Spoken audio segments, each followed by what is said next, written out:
Pour Traoré, il ne s'agit pas d'un simple bras de fer commercial. Cette crise est une attaque frontale contre le droit fondamental d'un peuple à disposer de ses propres ressources. L'Afrique, longtemps spectatrice, se retrouve au cœur du jeu. Pour la première fois depuis des décennies, elle ose menacer l'ordre établi, tel un joueur d'échecs qui, après avoir longtemps bougé ses pions à reculons, décide enfin de renverser la table. Les enjeux dépassent de loin la question des richesses ou du prestige. Si l'Afrique échoue, ce sont des millions de vies, d'enfants, de femmes et d'hommes qui verront leur avenir confisqué pour une génération entière. Mais si elle réussit, sa vulnérabilité d'hier se métamorphosera en force collective, capable de bouleverser l'équilibre mondial. Imaginez les conséquences. Des villes entières pourraient voir leur quotidien transformé, des écoles rouvrir grâce à de nouvelles ressources, des hôpitaux mieux équipés et une jeunesse libérée du spectre du chômage de masse. L'objectif affiché, contraindre l'Afrique à plier ou l'étoffer, lentement, économiquement.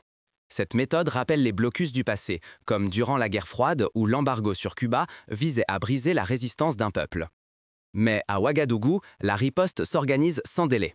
Ibrahim Traoré, jeune capitaine burkinabé, voit dans cette fuite bien plus qu'un incident diplomatique. Il y décèle une véritable déclaration de guerre contre la dignité africaine.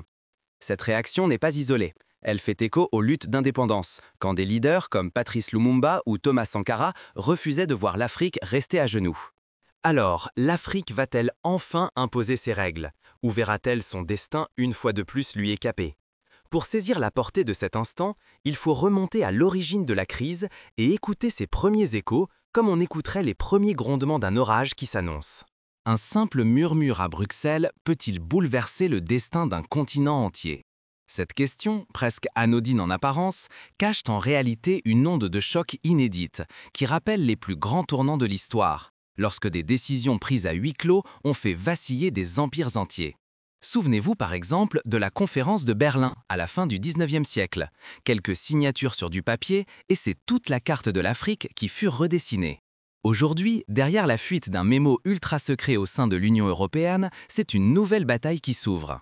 Donald Trump, dans une manœuvre à la fois brutale et calculée, exige que les alliés occidentaux frappent l'or et le pétrole africain de tarifs punitifs.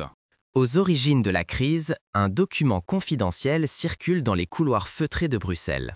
Mais personne ne mesure encore l'explosion qu'il va déclencher.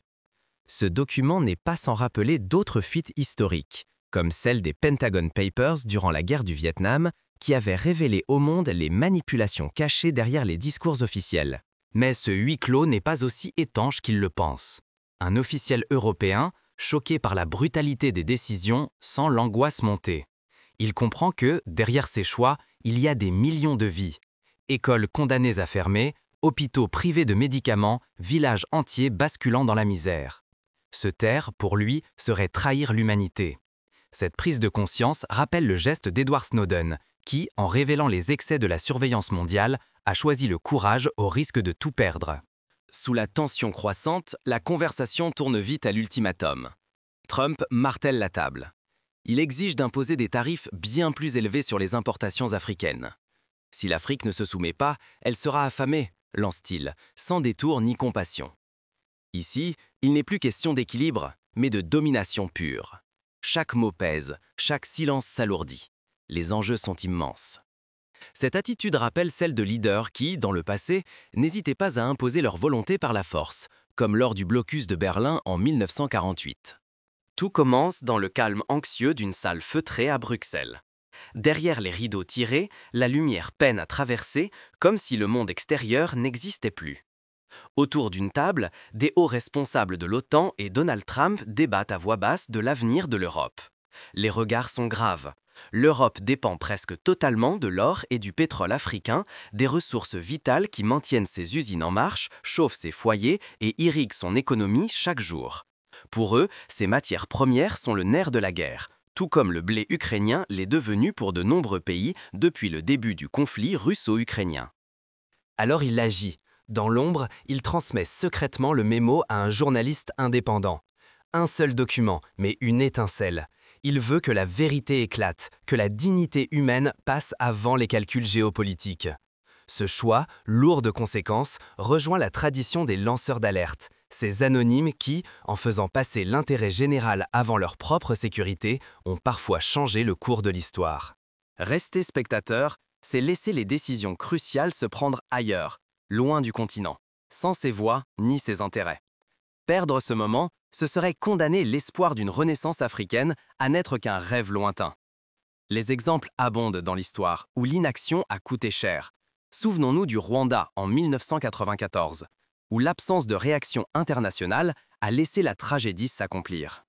Mais ce scandale ne sera pas qu'un simple fait divers de plus. Désormais, la résignation n'est plus possible. Un appel à l'audace se fait entendre. La bataille pour la souveraineté et la dignité vient de commencer. À la manière de la révolte des Boxers en Chine ou de la résistance algérienne face à la colonisation, une nouvelle page semble prête à s'écrire. Car derrière ces nouveaux tarifs, une évidence s'impose. Depuis des décennies, l'Afrique n'est qu'un gisement de matières premières sous contrôle extérieur. Mais cette fois, il ne s'agit plus de chiffres ou de contrats. C'est une question de dignité, de souveraineté. La fuite agit comme un électrochoc. Accepter ces sanctions serait admettre la domination, céder encore du terrain, renoncer à l'idée d'une Afrique forte et indépendante. Cela rappelle le refus de la taxe sur le sel en Inde, qui avait déclenché la fameuse marche du sel de Gandhi et le début de la fin de la domination britannique. En quelques heures, la fuite fait l'effet d'un incendie. Les grands médias européens s'en emparent, mais c'est en Afrique que la secousse est la plus violente. Dans les salles de rédaction de Dakar, Bamako, Lagos, la stupéfaction fait place à la colère. Sur les réseaux sociaux, des milliers de jeunes réagissent. La même question revient, coupante comme une lame. Jusqu'à quand allons-nous laisser d'autres écrire notre avenir? Les hashtags explosent, les vidéos de mobilisation se partagent à la vitesse de l'éclair et des débats enflammés éclatent sur les radios locales, dans les universités, jusque dans les marchés populaires. Pour la première fois, la jeunesse africaine refuse de rester silencieuse. Une vague d'indignation et de mobilisation s'apprête à déferler sur tout le continent. Cette jeunesse, qui représente plus de 60% de la population, a soif de changement et de reconnaissance. Elle s'organise, partage des pétitions, crée des groupes de réflexion et lance des campagnes de sensibilisation. Dans les rues brûlantes du Sahel, la peur se mue en colère. De Bamako à Ouagadougou, des milliers de voix s'élèvent, portées par des banderoles. Cette fois, l'Afrique ne cédera pas. La fuite du mémo secret a mis le feu aux poudres. La résignation laisse place à l'action et le continent entier retient son souffle. Les artistes, les rappeurs, les écrivains, chacun à sa manière, relaient le message et galvanisent les foules. Face au chantage de l'Occident, la réplique est historique. Unis, les chefs d'État menacent de suspendre l'exportation de l'or et du pétrole vers l'Europe et l'Amérique. Ce choix, risqué, fait trembler l'ordre établi. Sanctions, blocus, pénuries, tout devient possible. Mais la dignité, elle, ne se négocie pas. Ce bras de fer rappelle la crise du canal de Suez en 1956, où l'Égypte de Nasser avait tenu tête aux puissances occidentales. Le capitaine Traoré n'attend plus. Il convoque ses homologues pour un sommet inédit, non à Paris ni à Genève, mais sur la terre africaine. Ce rassemblement porte désormais un nom, l'Alliance des États du Sahel. Ici, la promesse résonne sans ambiguïté. Si nous plions aujourd'hui, demain nous serons esclaves. Cette phrase, simple mais puissante, rappelle les slogans des mouvements pour les droits civiques aux États-Unis dans les années 60. No justice, no peace. Alors que l'Alliance resserre ses rangs, les regards se tournent vers l'Occident. Déjà, la riposte européenne et américaine s'organise, prête à défendre ses intérêts par tous les moyens. Les médias, les diplomates, les lobbies économiques s'activent pour tenter d'étouffer la contestation et préserver leurs privilèges. Dans les quartiers, la solidarité s'improvise. Les familles s'organisent pour affronter l'incertitude. Mieux vaut souffrir une année que d'être asservi un siècle. Les marchés s'animent d'appels à la patience, à la résistance. L'angoisse recule devant l'élan collectif qui envahit chaque carrefour. À chaque coin de rue, des associations s'improvisent pour distribuer nourriture et médicaments. Les radios locales diffusent des messages d'encouragement et les anciens racontent les histoires de résistance passée pour donner du courage aux plus jeunes. Mais sur le terrain, l'Alliance doit faire face à ses premières fissures. L'unité affichée en public n'est pas toujours aussi solide dans les coulisses. Certains États hésitent, craignant des représailles économiques, la fuite des investisseurs ou des troubles sociaux. D'autres cherchent à négocier des exemptions à la manière de certains pays européens pendant les sanctions contre la Russie. Ce qui se joue dépasse de loin les calculs économiques. Payer le prix de la dignité, c'est risquer la répression ou le manque, mais c'est surtout briser un siècle de dépendance. Dans chaque discours, sur chaque visage, une même certitude. Il ne s'agit plus seulement de ressources, mais de reprendre le contrôle du destin africain. C'est tout un système hérité de la colonisation qui vacille, comme lorsque les nations d'Amérique latine ont, au XXe siècle, nationalisé leurs mines et leurs champs pétrolifères. Les sanctions occidentales, loin de diviser, soudent l'Afrique comme jamais. Un ouragan d'embargo frappe ses plus grandes banques, des cyberattaques coordonnées paralysent ces systèmes, tandis que des exercices militaires dans le Sahel masquent une pression armée croissante. Mais au lieu de plier, la résistance s'organise, se raffermit, chaque jour un peu plus. Les universités se mobilisent pour proposer des solutions alternatives. Les ingénieurs mettent au point des technologies locales pour contourner les blocages. La créativité devient une arme. À Ouagadougou, la riposte devient politique. Le capitaine Traoré, devant une foule dense et silencieuse, lance. Ils prétendent que nous sommes imprudents. Moi, je dis que nous sommes libres. Cette phrase se répand, sur les murs, dans les téléphones, à la radio. En quelques jours, elle devient le cri de ralliement d'une génération décidée à relever la tête. L'expression s'invite dans les chansons, sur les t-shirts et même dans les discours des enfants à l'école. Face à l'étau, peuples et dirigeants innovent. De nouvelles banques locales émergent, contournant les réseaux SWIFT et l'œil des régulateurs occidentaux. Les convois d'or et de pétrole, désormais protégés par des unités spéciales, échappent à des décennies de dépendance envers des routes surveillées par d'autres puissances. Même dans les marchés populaires, une solidarité nouvelle s'invente. Échanges en monnaie locale, caisses de soutien pour les familles frappées par le chômage ou l'explosion des prix. Des plateformes numériques voient le jour pour faciliter le commerce intra-africain, inspirées par le succès de solutions comme M-Pesa au Kenya. L'effet domino ne tarde pas. À Dakar, Abidjan, Kinshasa, étudiants, ouvriers et artistes rejoignent la vague. Les diasporas africaines de Paris, Londres, New York organisent collectes, manifestations, campagnes. L'Afrique n'est plus isolée, elle inspire. Des syndicats sud-américains, des mouvements paysans d'Asie, des organisations autochtones d'Océanie proclament leur solidarité. Pour la première fois depuis des décennies, une cause africaine fédère le Sud global. On voit des manifestations de soutien jusque dans les favelas de Rio ou les rues d'Indonésie. Mais au cœur de la tourmente, une conviction s'impose. L'Afrique n'est plus simple spectatrice. Elle change la donne, ose l'inconnu et oblige le monde entier à la regarder autrement. La confiance renaît, les écoles intègrent dans leurs programmes l'histoire des héros du continent et la fierté d'être africain se propage comme un feu de brousse. Cette dynamique attire de nouveaux alliés, avides d'échapper à l'étau occidental. Les BRICS ouvrent des lignes de crédit inédites, tandis que des alliances sud-sud s'organisent pour assurer des livraisons d'énergie, d'engrais et de technologies sans dépendre des circuits européens ou nord-américains. Les flux commerciaux contournent désormais les anciens centres, dessinant une nouvelle carte du pouvoir économique mondial. Certains pays asiatiques proposent des coopérations technologiques, à l'image du partenariat sino-africain pour la construction de chemins de fer.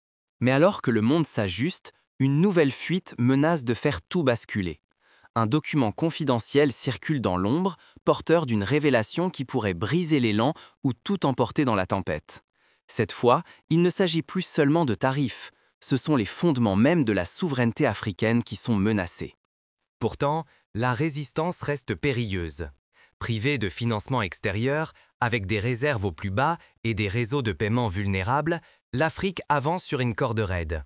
Cette audace peut créer un précédent historique pour tous les peuples dominés ou précipiter l'isolement et un effondrement aux conséquences imprévisibles. Les exemples abondent. Le Venezuela a souffert des sanctions, mais a aussi montré que la résistance pouvait forcer de nouveaux équilibres. La vérité explose. Derrière les nouveaux tarifs imposés se cachent des contrats occultes programmant la privatisation des ressources africaines pour les 50 prochaines années. Ce n'est plus seulement une question de taxes, c'est la perpétuation d'un système qui verrouille l'avenir du continent au profit d'intérêts étrangers. Cette révélation évoque les contrats léonins signés par certains États africains au sortir de la colonisation, dont les effets pèsent encore aujourd'hui. Les documents dévoilés révèlent que certains accords occidentaux ne cherchent pas à résoudre une crise, mais à garantir l'accès à l'or, au pétrole et aux terres africaines pour une durée qui dépasse la vie de 2 générations. Cette révélation provoque une onde de choc, ravivant la colère et le courage à travers toute l'Afrique et sa diaspora. Des universitaires se mobilisent pour décrypter ces contrats, tandis que des avocats s'organisent pour entamer des recours juridiques internationaux. De Bamako à Dakar, d'Abidjan jusqu'aux grandes capitales européennes, les rues grondent. La diaspora organise des rassemblements massifs. Partout, on exige des audits indépendants, la transparence des contrats, l'ouverture d'enquêtes. L'Afrique ne veut plus subir en silence. Elle réclame justice et responsabilité pour chaque ressource exploitée. Des campagnes de sensibilisation fleurissent sur Internet. Des vidéos explicatives circulent et la pression monte sur les gouvernements pour qu'ils rendent des comptes. Pour la première fois depuis des décennies, le rapport de force vacille. L'Afrique refuse de rester un simple terrain de jeu où d'autres dictent les règles. Elle affirme sa souveraineté, portée par des leaders et par une jeunesse déterminée. Ce réveil s'incarne dans les discours publics, dans les écoles, dans la manière même dont on ose désormais parler d'avenir, non plus avec résignation, mais avec ambition. Des concours d'innovation récompensent les solutions locales. Des festivals célèbrent la diversité culturelle et la créativité africaine. Au terme de cette crise, une question demeure. Voulons-nous rester spectateurs ou devenir les véritables architectes de notre destin collectif ? Cette interrogation, chacun doit se l'approprier, car l'histoire ne retient pas ceux qui attendent, mais ceux qui osent. Face à la pression extérieure, chaque choix individuel devient une arme. Soutenir les produits locaux, privilégier l'innovation africaine, renforcer la solidarité. Chacun comprend que la cohésion construit une résistance durable. Les gestes quotidiens, consommer local, s'informer, défendre la vérité, deviennent des actes de souveraineté.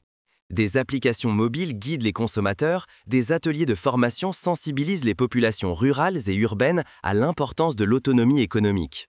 Céder à la résignation, c'est accepter que la spoliation dure encore 50 années, voire davantage. Résister, c'est miser sur une justice qui transcende la génération présente. C'est choisir l'honneur plutôt que la facilité éphémère, c'est bâtir une Afrique qui ne s'excuse plus d'exister. C'est le choix qu'ont fait les peuples qui, aujourd'hui, sont respectés pour leur courage et leur détermination. Mais la route n'est pas aisée. Inscrire la dignité et l'indépendance au cœur de chaque décision exige des sacrifices. Refuser l'argent facile, accepter l'épreuve des transitions économiques, affronter parfois l'isolement diplomatique. Cependant, la récompense dépasse le matériel. Elle touche à l'essence même de l'identité africaine, à la possibilité d'offrir un héritage de fierté aux générations futures. C'est le même pari qu'ont fait les Sud-Coréens dans les années 70, lorsqu'ils ont choisi d'investir dans l'éducation et la technologie, malgré la pauvreté, pour bâtir la puissance industrielle qu'on leur connaît aujourd'hui. Tout bascule lorsque la jeunesse décide de traduire cette indignation en actions concrètes. Le mouvement prend une ampleur inattendue. Des réseaux d'entraide se créent, des coopératives agricoles voient le jour, des startups technologiques se lancent pour développer des solutions adaptées aux défis locaux. Des campagnes de reforestation s'organisent pour affirmer la volonté de maîtriser les ressources naturelles. Le centre du pouvoir ne se trouve plus à Bruxelles. Désormais, c'est là où les peuples osent dire non que se dessine l'avenir. L'histoire ne s'écrit plus dans l'ombre de couloirs feutrés, mais dans la lumière des regards et des voix de millions d'Africains décidés à reprendre leur dignité. Les réseaux sociaux deviennent des plateformes d'expression populaire où chaque témoignage, chaque image, chaque initiative contribue à façonner une nouvelle réalité. Face aux menaces et à l'arrogance, l'Afrique a refusé d'être simple spectatrice. Pour la première fois depuis plusieurs décennies, elle ose imposer ses propres règles. La fuite du mémo n'a pas seulement révélé un scandale, elle a sonné comme un appel à l'action, à la solidarité, à la conscience collective. Beaucoup y voyaient la fin, d'autres y ont reconnu le début d'une ère nouvelle. C'est la force des moments historiques, ils transforment la peur en espoir, la colère en engagement. Ce qui se joue dépasse de loin la valeur de l'or ou du pétrole, ou quelques maigres points sur des contrats obscurs. Ce sont des décennies de silence, de résignation, de rêves volés par des décisions prises loin des terres africaines. À chaque génération, le prix du compromis a été payé cher. Aujourd'hui, le temps de la reconquête a sonné. Les écoles réapprennent aux enfants l'histoire de leurs héros. Les universités forment une nouvelle élite décidée à ne plus reproduire les erreurs du passé. Car il n'existe rien de plus dangereux que le silence. Chaque injustice acceptée efface un fragment d'avenir. Mais chaque voix levée, chaque main tendue fissure l'ordre établi. Que vous choisissiez l'engagement ou l'indifférence, votre décision peut influer sur le destin tout entier d'un continent. Le choix ne revient pas seulement aux dirigeants, il est entre les mains de chacun de nous. Ce sont les petits gestes qui, accumulés, font basculer les équilibres. Ce mouvement ne s'arrêtera pas à l'écran. Il existe partout où un peuple refuse de plier, où la jeunesse exige d'écrire son propre avenir. Chaque voix compte. Ensemble, faisons résonner ce message bien au-delà de toutes les frontières. Car l'espoir, une fois réveillé, ne se rend jamais. L'histoire gardera-t-elle le souvenir de notre silence ou celui de notre insoumission? Il n'est pas besoin de drapeau ni d'armes pour agir. Un mot, un partage, une réaction peuvent semer le trouble jusque dans les plus hautes sphères du pouvoir. Si, pour vous, la dignité de l'Afrique compte davantage que l'or ou le pétrole, faites-le entendre. Tapez Afrique en commentaire, partagez cette vidéo, rejoignez celles et ceux qui refusent d'abandonner. Chaque partage, chaque commentaire, chaque prise de parole est une pierre posée à l'édifice de la souveraineté africaine.